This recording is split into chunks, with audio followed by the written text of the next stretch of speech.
Estaba muerto.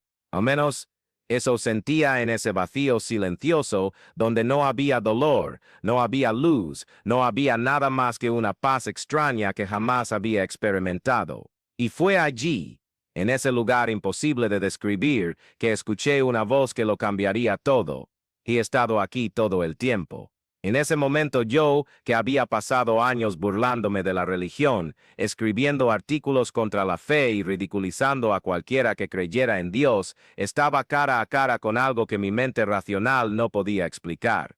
Déjenme contarles cómo llegué hasta este momento, porque esta historia no comenzó en esa noche lluviosa de septiembre. Comenzó mucho antes, en mi infancia, en una casa donde la Biblia se leía todos los días y donde el nombre de Jesús se pronunciaba con reverencia. Mi padre era pastor de una pequeña iglesia bautista y mi madre, maestra de escuela dominical. Crecí escuchando himnos, participando en cultos y memorizando versículos bíblicos. Para cualquier observador externo, yo era el hijo perfecto de una familia cristiana ejemplar, pero por dentro, algo andaba mal. Desde muy pequeño, sentía como si estuviera viendo una obra de teatro. La gente cantaba, oraba, lloraba, pero para mí, todo parecía artificial, forzado. Miraba a mi alrededor durante los cultos y veía rostros que parecían genuinos, pero yo mismo no sentía nada, absolutamente nada. Era como si hubiera una pared de cristal entre mí y esa experiencia que todos parecían compartir. Cuando tenía 12 años, algo sucedió que plantó la primera semilla de mi rebeldía. El diácono de la iglesia, un hombre respetado por todos, fue sorprendido robando dinero de la congregación. El escándalo se propagó como la pólvora, y vi a mi padre llorando en su oficina, intentando explicar a la congregación lo sucedido. Vi a mi madre consolando a las familias que habían confiado sus ofrendas para la construcción del nuevo templo, y vi la hipocresía revelarse de una manera cruel y definitiva. Esa noche, cuando mi madre vino a darme las buenas noches y comenzó a orar por mí como siempre hacía, la interrumpí por primera vez en mi vida. Mamá, si Dios existe, ¿por qué permitió que esto pasara? Ella se quedó en silencio por un largo rato, solo acariciando mi cabello. Finalmente, susurró, hijo, a veces las personas fallan, pero Dios no falla. Quería creerle, quería sentir la misma certeza que veía en sus ojos, pero todo lo que sentía era una rabia creciente contra ese Dios que permitía que personas buenas como mis padres sufrieran por culpa de hipócritas. Durante la adolescencia, mi rebeldía se intensificó. Empecé a cuestionar todo, las historias bíblicas que me parecían demasiado fantásticas para ser ciertas, las doctrinas que no tenían sentido en mi mente lógica, la propia existencia de un Dios que permitía tanto sufrimiento en el mundo. Mi padre intentaba hablar conmigo, mostrarme versículos, explicarme la teología, pero yo había cerrado mi corazón. Cada intento suyo solo me irritaba más. Cuando cumplí 17 años, tomé una decisión que heriría profundamente a mis padres, dejé de ir a la iglesia. Al principio, intentaron convencerme, suplicarme, incluso amenazarme. Pero yo estaba decidido. Les dije que ya no creía en nada de eso, que consideraba la religión una muleta para personas débiles que no podían enfrentar la realidad de la vida. Las palabras salieron de mi boca como puñales, y vi lágrimas en los ojos de mi madre. Pero yo estaba ciego por mi propia arrogancia. En la universidad,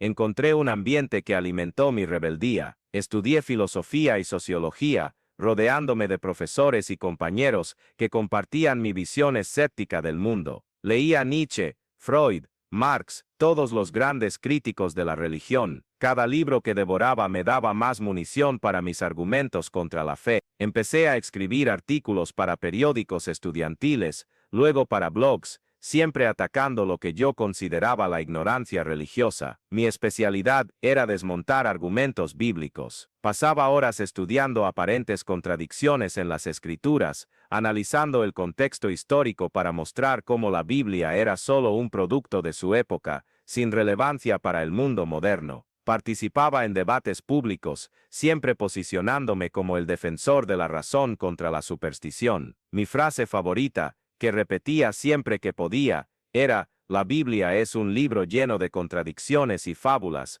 usado para manipular a los débiles. Yo creía en eso con cada fibra de mi ser. Más que eso, me enorgullecía de mi claridad intelectual, de mi capacidad de ver a través de las ilusiones que cegaban a tanta gente. Cuando encontraba cristianos en debates o discusiones en línea, los destruía con argumentos lógicos, citas científicas y análisis históricos. Me sentía como un libertador, alguien que estaba ayudando a la humanidad a liberarse de grilletes ancestrales. Pero debajo de toda esa arrogancia intelectual, había algo que no quería admitir, un profundo dolor, el dolor de haber crecido esperando sentir algo que nunca sentí, de haber deseado la fe simple de mis padres, pero no poder alcanzarla, el dolor de ver el sufrimiento de personas buenas y no encontrar explicación, el dolor de sentirme solo en un universo que parecía frío y sin propósito. Construí toda mi identidad en torno a esa rebeldía. Me convertí en profesor universitario,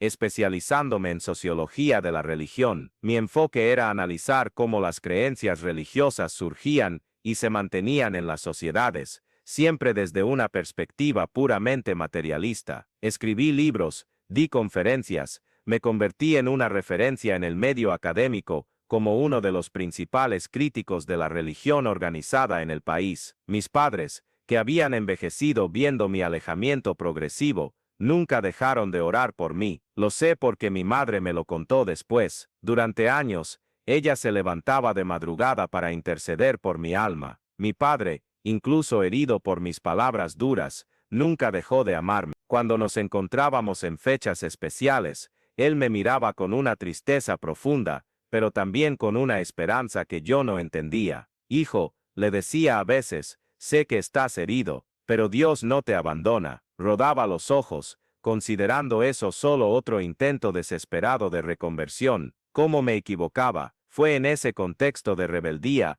aparentemente triunfante, que llegó aquella noche de septiembre. Había dado una conferencia en la Universidad de Salamanca sobre el papel de la religión en el mantenimiento de las desigualdades sociales. El auditorio estaba lleno, el debate fue acalorado, y salí de allí sintiéndome victorioso una vez más. Había logrado sembrar semillas de duda en varias mentes jóvenes, había mostrado las contradicciones de la fe cristiana, había cumplido una vez más mi papel de libertador intelectual. La lluvia comenzó a caer con fuerza cuando salí de la universidad. Conducía mi coche por la carretera comarcal, escuchando música clásica en la radio y planeando mi próximo artículo. El tema sería la manipulación psicológica en los textos bíblicos. Ya tenía varios argumentos en mente, varias citas que usaría para demostrar cómo la Biblia era una herramienta de control social. Fue entonces cuando vi las luces del camión. Todo sucedió muy rápido y muy lento al mismo tiempo. Vi el pesado vehículo derrapar en la pista mojada,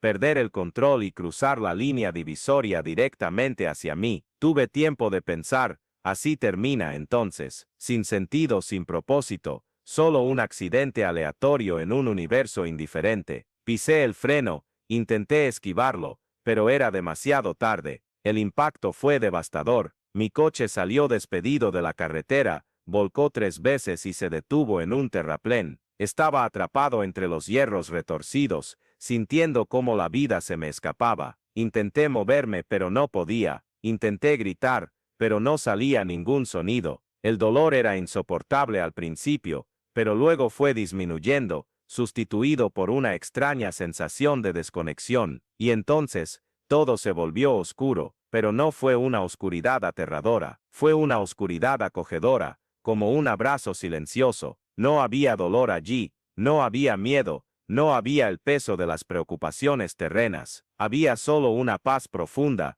diferente a cualquier cosa que yo hubiera experimentado. Por un momento, pensé que había muerto y que la muerte era simplemente eso, nada, lo que encajaría perfectamente con mi visión materialista del mundo. Fue entonces cuando escuché la voz. No era una voz audible, no en el sentido común, era más como un pensamiento que no era mío, una comunicación que eludía completamente mis oídos e iba directo al centro de mi ser, clara, firme, pero increíblemente amorosa. No estás solo, Eduardo, he estado aquí todo el tiempo. Mi primera reacción fue típica de quien había pasado décadas combatiendo cualquier cosa sobrenatural.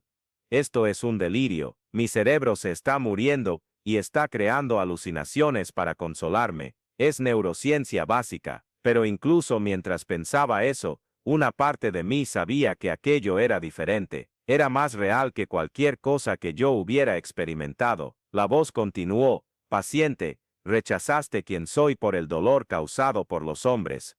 Pero nunca me conociste de verdad. Imágenes comenzaron a surgir en mi mente. No eran recuerdos comunes, sino recuerdos vistos desde una perspectiva diferente, como si alguien me estuviera mostrando escenas de mi vida a través de otros ojos. Vi a mi madre, joven todavía, arrodillada junto a mi cama mientras yo dormía, rezando en silencio con lágrimas en los ojos. Vi a mi padre en el despacho de la iglesia, no predicando ni haciendo teología, sino simplemente llorando y preguntándole a Dios por qué era tan difícil alcanzar el corazón de su propio hijo. Vi también momentos que había olvidado completamente, a los 6 años, solo en el patio, mirando el cielo estrellado, y sintiendo una extraña sensación de que alguien me estaba observando con amor. A los 10 años, escuchando un himno en la iglesia, y teniendo ganas de llorar sin saber por qué. A los 15 años, pasando por un momento difícil en el colegio, y susurrando una oración rápida, casi sin darme cuenta, antes de censurarme por ello. Cada imagen estaba acompañada por una sensación de presencia amorosa, como si alguien hubiera estado allí en todos esos momentos, esperando pacientemente a que yo lo notara, pero respetando mi decisión de no hacerlo. Has construido tu identidad entera alrededor de tu dolor, dijo la voz, gentilmente. Tu rabia no era contra mí, era contra la idea de que yo pudiera existir y aún así permitir que sufrieras. Pero hijo, tu sufrimiento nunca ha sido invisible para mí. En ese momento lo entendí. Toda mi rebeldía, toda mi arrogancia intelectual, toda mi cruzada contra la religión, todo eso era una armadura que había construido para proteger a un niño herido, que había deseado desesperadamente sentir la presencia de Dios, pero que no había podido. En vez de admitir el dolor de esa ausencia,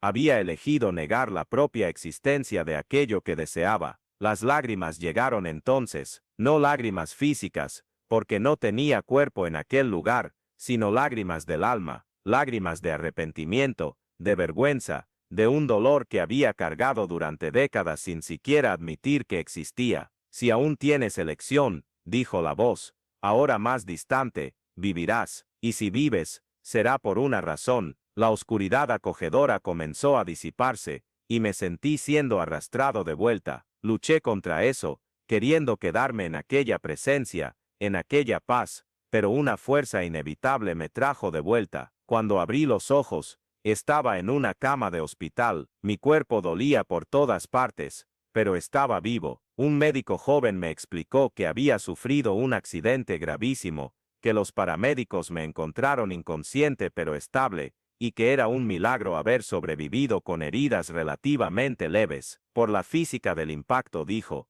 meneando la cabeza, deberías estar muerto, o al menos parapléjico. No consigo explicar cómo saliste de esto prácticamente ileso. Los días siguientes, mientras me recuperaba en el hospital, tuve demasiado tiempo para pensar. Intenté racionalizar lo que había ocurrido. Fue una experiencia cercana a la muerte típica, me decía a mí mismo. Mi cerebro privado de oxígeno creó alucinaciones basadas en mi crianza religiosa, pero por más que intenté encajar la experiencia en modelos científicos conocidos, algo no encajaba. Había una paz en mí que nunca antes había sentido, una certeza silenciosa de que, independientemente de lo que mi mente racional dijera, había encontrado algo, o a alguien verdadero. Era como si una sed que ni siquiera sabía que tenía hubiera sido saciada. Fue en la tercera noche en el hospital que encontré la nota. Estaba en la mesita de noche junto a mi cama, escrita con letra sencilla: Dios tiene planes para ti, Él no abandona a quienes ama. Estaba firmada solo, Josué paramédico. Esa nota me hizo llorar, no de dolor o desesperación, sino de una emoción que no podía nombrar. Era como si esas simples palabras fueran la confirmación física de algo que había experimentado en ese vacío acogedor. Cuando me dieron el alta, lo primero que hice fue buscar una Biblia, no para criticar o analizar, sino para leer, simplemente leer. Mis manos temblaban al abrirla. Era como si me estuviera acercando a algo sagrado por primera vez en mi vida adulta. La página que se abrió fue Romanos 5 y 8, mas Dios demuestra su amor para con nosotros, en que siendo aún pecadores, Cristo murió por nosotros. Las palabras me golpearon como un rayo. Había leído ese versículo cientos de veces en mi carrera académica, siempre de forma analítica, crítica, pero ahora, me hablaba directamente a mí, siendo aún pecadores, incluso mientras lo rechazaba, incluso mientras lo blasfemaba, incluso mientras construía toda mi vida combatiéndolo. Él había muerto por mí, no por quien podría llegar a ser, sino por quien era en ese preciso momento, y entonces, algo dentro de mí se rompió por completo. Caí de rodillas allí mismo, en mi sala, y por primera vez en más de 20 años, oré. No fue una oración elocuente o teológicamente correcta, fue solo un gemido profundo del alma. Lo siento mucho, perdóname. La transformación no fue instantánea ni mágica. En los meses siguientes, tuve que reconstruir toda mi visión del mundo. Tuve que admitirme a mí mismo que había estado equivocado en muchas cosas. Tuve que lidiar con la vergüenza de haber herido a tanta gente con mi arrogancia. Tuve que reaprender a relacionarme con mis padres, que nunca dejaron de amarme a pesar de todo, pero también descubrí una alegría que nunca antes había conocido, la alegría de no tener que tener todas las respuestas,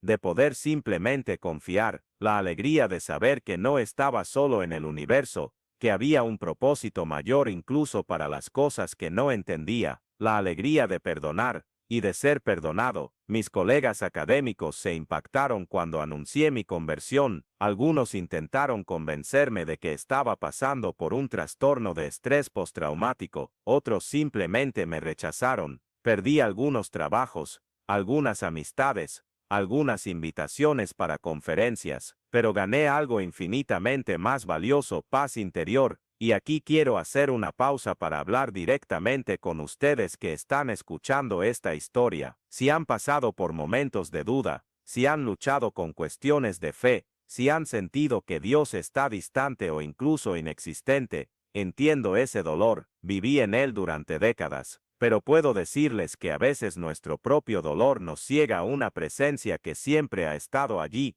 esperando pacientemente por nosotros. Si esta historia ha tocado su corazón de alguna manera, los animo a suscribirse a este canal para continuar acompañando testimonios como este, historias de personas reales que encontraron esperanza incluso en los momentos más difíciles. Hoy, 10 años después de ese accidente, mi vida es completamente diferente. Ya no soy profesor universitario. Dejé la academia para dedicarme a algo que nunca imaginé que haría: compartir mi historia. Viajo por el país hablando en escuelas, universidades, grupos de jóvenes, incluso en grupos de ateos y agnósticos como yo era. No les voy a mentir, todavía tengo dudas a veces, todavía cuestiono, todavía lucho con preguntas difíciles sobre el sufrimiento, sobre la injusticia, sobre los misterios de la fe. La diferencia es que ahora hago esas preguntas no desde un lugar de rebelión, sino desde un lugar de relación, como un hijo que puede cuestionar al padre porque sabe que es amado. Me reconcilié con mis padres,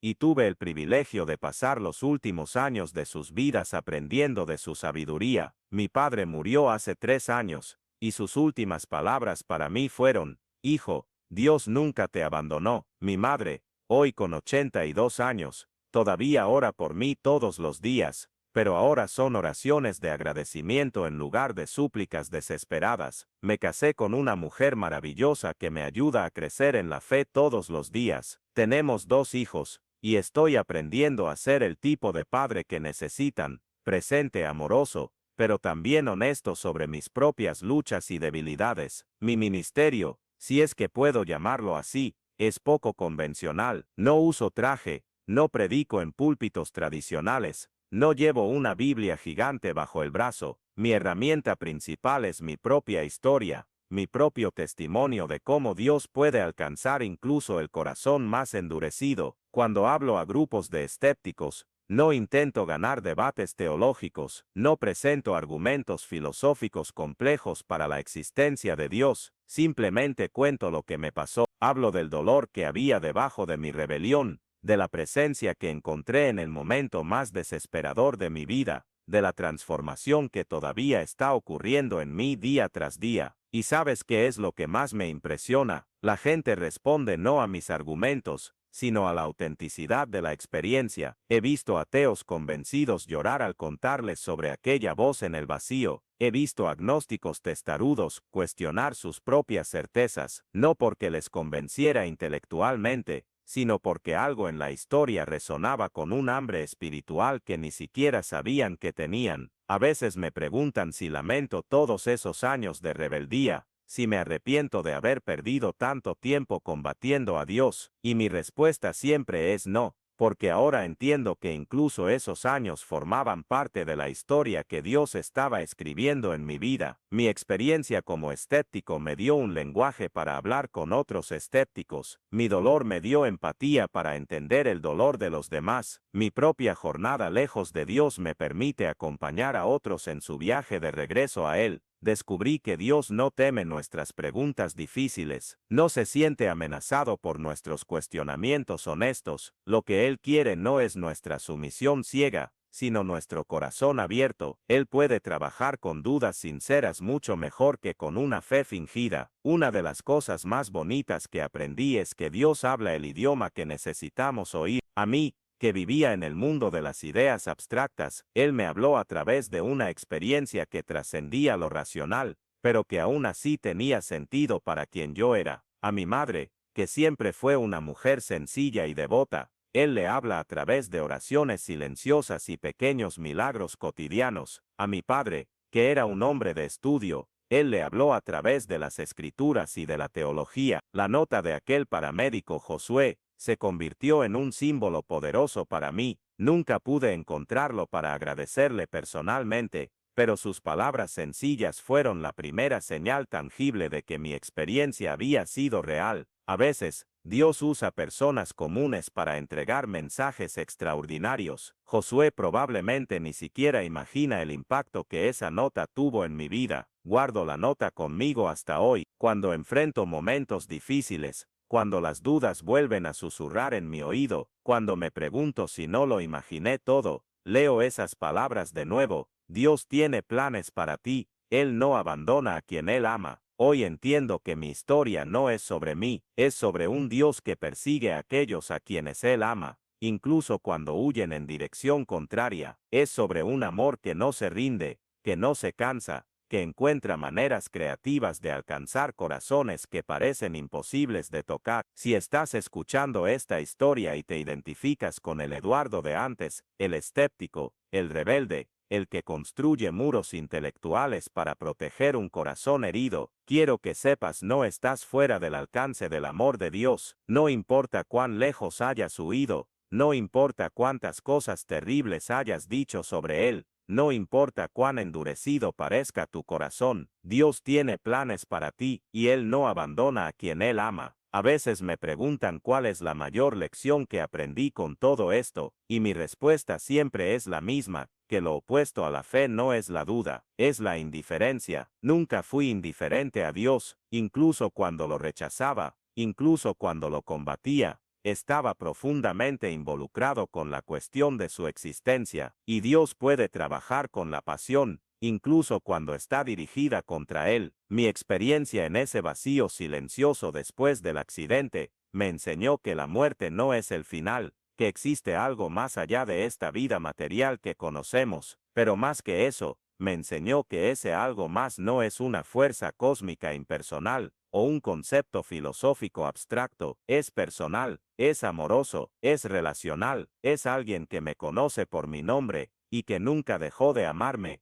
incluso cuando lo despreciaba. En los últimos años, he tenido el privilegio de acompañar a otras personas en sus propias jornadas de fe. Algunos son exateos como yo era, otros son personas que siempre creyeron pero que perdieron la llama de la fe en medio de las dificultades de la vida. Otros aún son jóvenes que crecieron en la iglesia, pero que nunca tuvieron un encuentro personal con Dios. Lo que aprendí es que cada historia es única, pero existe un hilo conductor común. Dios encuentra a cada uno de nosotros exactamente donde estamos. Él no espera que nos limpiemos primero, que tengamos todas las respuestas correctas, o que seamos dignos de su amor. Él nos encuentra en nuestro desorden, en nuestra confusión, en nuestro dolor, y es a partir de ahí que Él comience a trabajar. Para mí, ese trabajo continúa todos los días. Todavía estoy aprendiendo a confiar cuando no entiendo. Todavía estoy aprendiendo a amar como Él ama. Todavía estoy descubriendo los planes que Él tiene para mi vida. Pero ahora hago todo esto no solo, sino en compañía de aquel que nunca me abandonó. Si esta historia ha tocado tu corazón de alguna manera, quiero animarte a dar un paso hacia la fe. No necesita ser un paso grande, puede ser solo una oración sencilla. Dios, si tú existes, revélate a mí. Puede ser tomar una Biblia y leer un versículo con el corazón abierto. Puede ser conversar con alguien que sabes que tiene una fe genuina. Lo importante es empezar, porque Dios está esperando al otro lado de esa decisión, así como Él estaba esperando al otro lado de mi rebeldía todos esos años. Él tiene planes para ti, planes de bien y no de mal, planes para darte esperanza y un futuro, y Él nunca jamás abandona a quien Él ama. Gracias por escuchar mi historia. Que Dios te bendiga en tu propia jornada, donde quiera que te lleve.